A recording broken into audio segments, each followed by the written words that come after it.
Endometriosis గురించి మాట్లాడుకుందాం. Mild, moderate, severe స్టేజెస్లో వీళ్ళని డిఫరెన్షియేట్ చేస్తుంటాము.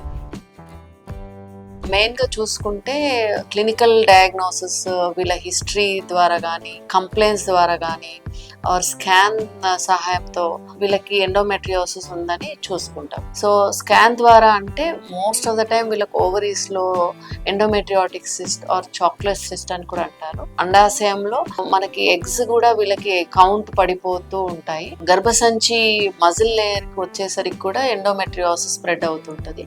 దీన్ని ఎడినోమయోసిస్ అంటాము. వీళ్ళల్లో అతుకులు కూడా మనం స్కాన్ లో తెలుసుకోవచ్చు.